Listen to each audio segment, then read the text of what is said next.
सभी चिकित्सक गणों को नमस्कार। आज हम लोग रेस्पिरेटरी सिस्टम को पढ़ रहे हैं। Electrohomeopathy course NHEH BSc course है। इस कोर्स में हम लोग आज पढ़ेंगे प्लूरिसी को। फुफ्फुसवारण शोध मतलब लंग्स का जो कवर होता है उसमें सूजन आना या इसमें पानी भर जाना है। प्लूरल इन्फ्यूज़न नाम से भी इसे जाना जाता है, लंग्स के अंदर पानी भरना। इसमें नाम की अगर बात करते हैं, एक तो वक्षवारक झिल्ली प्रदाह और फुफ्फुस वारण प्रदाह या प्लूरल की सूजन भी इसको कहते हैं। रोग का अगर परिचय बात करें तो इसमें फेफड़े के ऊपरी भाग में या वक्ष के जो प्राचीर जो चारों ओर झिल्लियाँ होती हैं उसमें सूजन और कभी कभी कपकपाती हुई बुखार और शुष्क काश मतलब सूखी खांसी, खांसने के समय में पसलियों पर जोर से दर्द होता है और उसमें लक्षण प्रकट होते हैं। फेफड़े के दोनों आवरण में सूजन आने को ही प्लूरिसी कहते हैं।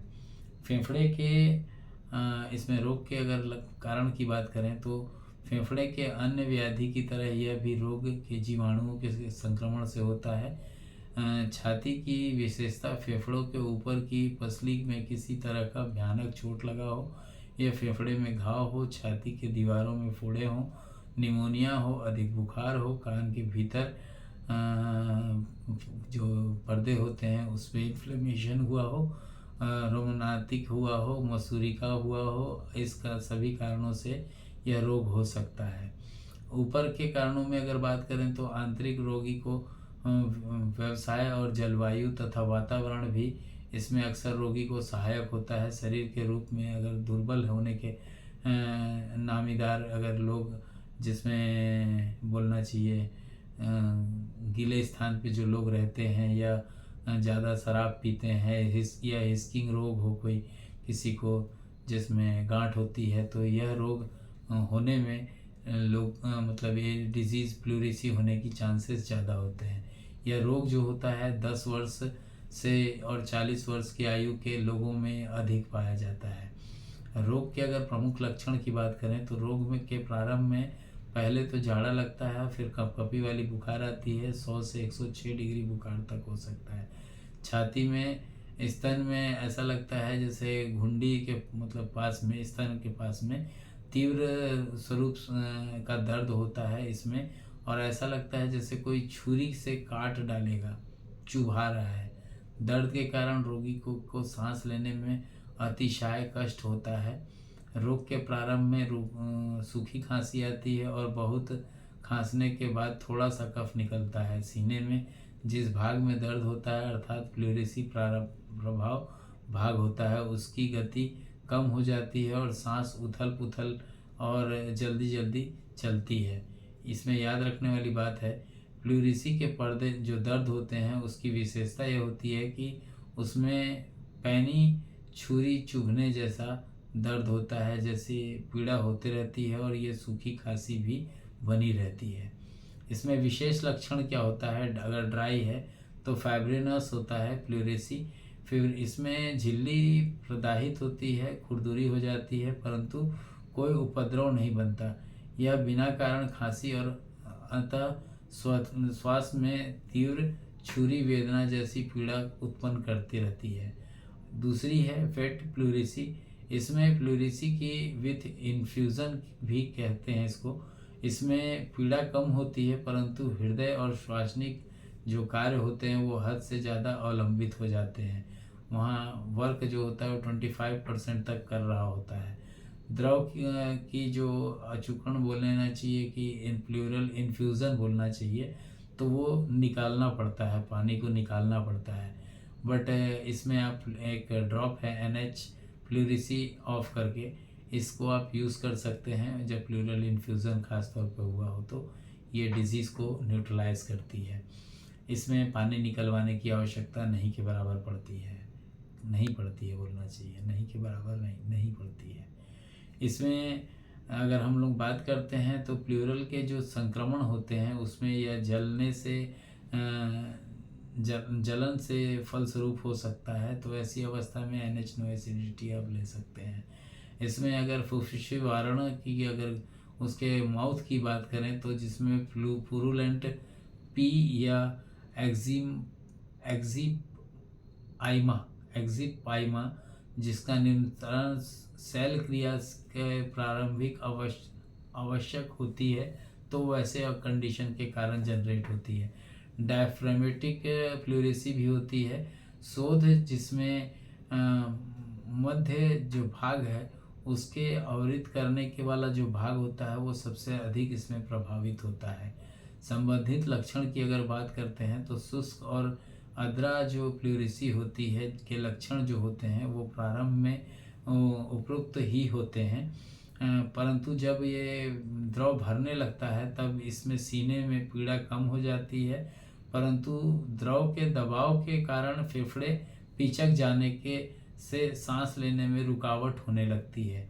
सीने में एक सामान्य अवस्था की तरह उसका उठना और दबने पर कम हो जाना ये बना रहता है।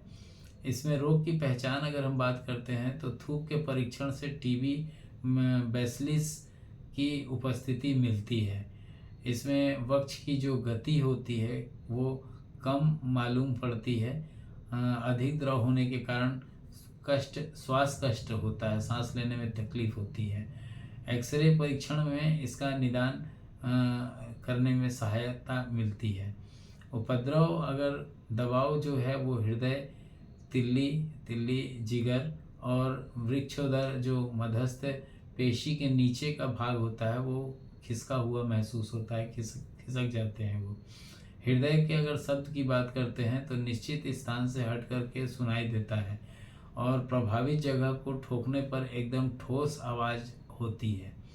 इसमें रोग के अगर हम परिणाम स्वरूप बात करते हैं तो सामान्यतः स्वास्थ्य लाभ की बहुत आशा रहती है, परंतु अत्यधिक द्रव होने पर ये फेफड़ों के अंदर acute oedema of the lungs, हृदयपात, कार्डिक फेलियर और एक्यूट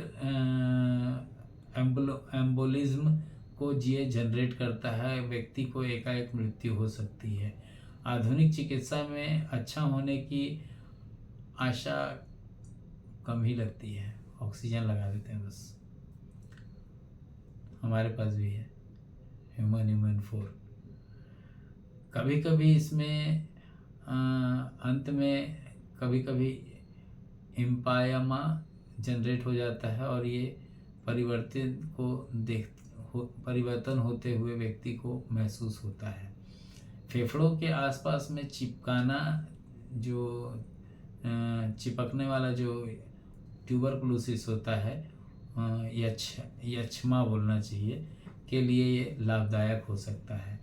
चिकित्सा विधि क्या है? इसमें चिकित्सा कारण के अनुरूप होती है। पोषण का ध्यान आवश्यक होता है। उचित चिकित्सा न होने पर 6 से 3 साल के अंदर टीबी की आशंका रहती है, अतः चिकित्सक को इस बात की ओर विशेष ध्यान देना पड़ता है। फुफ्फुस और आवरण जिसमें प्लूरेसी की अगर हम बात करते हैं तो अधिकतर ट्यूबरकुलोसिस से रिलेटेड जो जीवाणु होते हैं वो, अतः इसमें इसकी जो समान चिकित्सा करनी चाहिए वो उचित सही तरीके से करनी चाहिए, नहीं तो इसके लेने के देने पेशेंट को बढ़ जाते हैं। डॉक्टर का कुछ नहीं जाता है लेकिन कष्टकारी हो जाएगा पेशेंट के लिए, वैसा मत कीजिएगा। इसमें पथ्य सहायक उपचार तथा आनुषांगिक जो चिकित्सा होनी चाहिए वो पथ्य रोगी को सदैव गर्म पानी का ही सेवन कराना चाहिए। दूध, बार्ली, अखरोट आदि दिया जा सकता है। यदि दूध से दस्त आ रहे हों तो पानी से ही उसको सागू और बार्ली बनाकर देना चाहिए। गर्म जल के स्थान पर स्नान करवाना चाहिए। अगर बात कराने की ज़रूरत है तो उसको गर्म पानी से ही बात कराना चाहिए।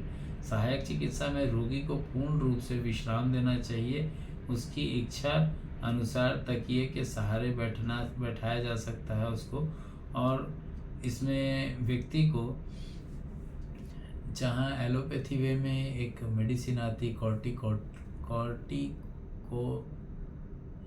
क्या तो दवा का नाम है, हाइड्रोकोर्टिजोन करके है वो, कॉर्टिकोस्टेरॉइड ऐसे कुछ दवा है उसका उपयोग जहाँ पे देते हैं तो वो क्या करता है, वो सुखा देता है।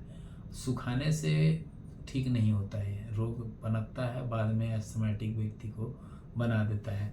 तो ऐसी चिकित्सा में अगर आपको लगता है तो वहाँ पे NH नेबुलाइज़र इनहेलर सॉल्यूशन है, उसको सॉल्यूशन देना चाहिए। साथ ही में कैल्शियम से रिलेटेड C4 है, विटामिन ए हो गया, विटामिन डी का प्रयोग कराना चाहिए और शुरू में कोशिश करना चाहिए कि उसको पेट साफ़ करवा लेना चाहिए।